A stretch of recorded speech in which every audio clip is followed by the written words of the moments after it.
É isso aí, rapaziada, a Season de 2023 está prestes a começar e eu tô aqui com um dos desenvolvedores do jogo, com o Matthew, e vou perguntar para ele um pouco sobre como que tá o nosso LoLzinho para essa próxima temporada, quais são as expectativas e tirar algumas curiosidades nossas na minha cabeça e também de algumas que a gente pôde pegar aí da nossa comunidade. Então, vamos lá! Então, Matthew, um prazer conversar com você. E uma das coisas que a gente viu nos últimos anos é que alguns campeões tanque não tiveram tanta presença assim no meta, e a gente viu que vários campeões, inclusive, utilizaram a itemização dos tanques para se beneficiar, como alguns lutadores, e agora a gente tem um caçante aparecendo na próxima temporada e novos itens para a função dos tanques. A gente pode esperar que esses campeões como Ramos, Shogar, possam voltar a aparecer no competitivo? We kind of want to see some more skill expressive tanks like Kassanti see play. And there are some tanks that are more versatile, so like Maokai, for example, is able to see play because he sees play in multiple roles, and that makes him easier to pick. Part of the point of the tank items was to make it so that more champions are viable at playing for different play styles. So for example, if you were to play Jaksho, you would try and play for long fights, and if you were to play for Radiant Virtue, you would play for a more supportive style. We want those styles to be viable, but we don't want it to be the optimal thing you can do all the time. E a próxima pergunta é sobre uma outra grande mudança que a gente teve, que é por conta da selva. A gente viu que a selva agora ela tá mais simples e mais intuitiva. Pode-se esperar que a jungle ainda pode ser jogada de maneira agressiva e também de maneira mais criativa, Matthew? So we wanted to retain some amount of aggression. We thought that the jungle role itself was a bit too powerful, we also thought it was unnecessarily complicated. And so the intention of the changes was kind of to make the jungle more intuitive, but also more satisfying for jungle players.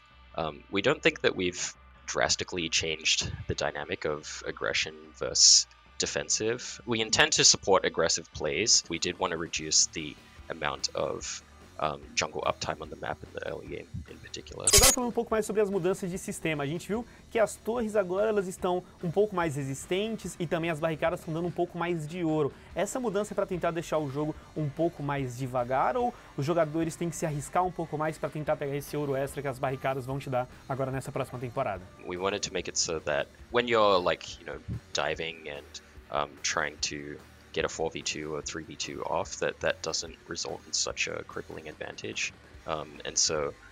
Whereas if you're a solo person trying to take a plate, then we want those lane successes to matter a bit more. We wanted to make it so that dives find it a little more difficult to take plates, and solo champions make it a little easier to take plates. Você falou muito sobre jogadores que jogam ali de maneira individual, que jogam solo, e justamente essas rotas agora têm uma vantagem que eles ganham ainda mais experiência do que a rota inferior.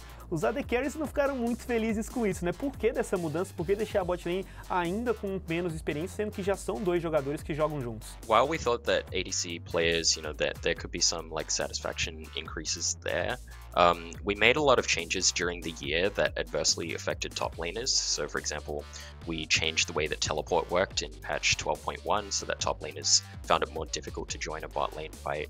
We did the durability patch in 12.10, which increased the durability of most squishy champions, and so top laners found it harder to kill their opponents.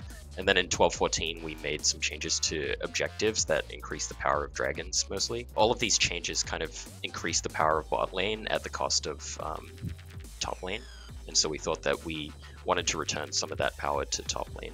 Matthew, a gente viu aí no último ano que vários suportes que apareceram foram Yumi, Lulu, Soraquinha, esses suportes que a gente chama aqui no Brasil de fadinhas, que foram muito fortes nessa última temporada. Só que aqui no CBLOL a gente tem muitos suportes que gostam de jogar de hard engage, como a Mumu, a Alistar, Leona, aparecendo cada vez mais. A gente pode esperar que a Season de 2023 ela venha muito focada em lutas em grupo e que os suportes de iniciação consigam brilhar um pouco mais para ser um buffzinho pro CBLOL?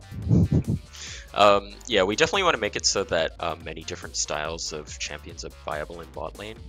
One playstyle that we've struggled to make viable, I think, is mage supports, so like Zyra and Brand and Vel'Koz and things like that. For Yumi specifically, we think we're going to be balancing her out of pro play. Thank you. Yeah, we don't think it's been as enjoyable of an experience, and frankly, we think that the champion is best to serve people playing with their friends, especially new friends.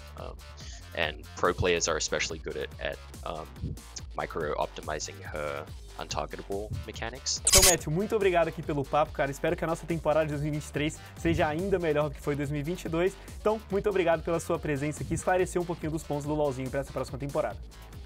E rapaziada, é o seguinte, o homem falou, a Yuumi vai ser nerfada, eles vão dar uma olhadinha, então se Deus quiser, a gente não vai ter essa gata mágica aparecendo nessa temporada de 2023. Os jogadores de Yuumi ficam tristes, mas essa temporada de 2023 promete.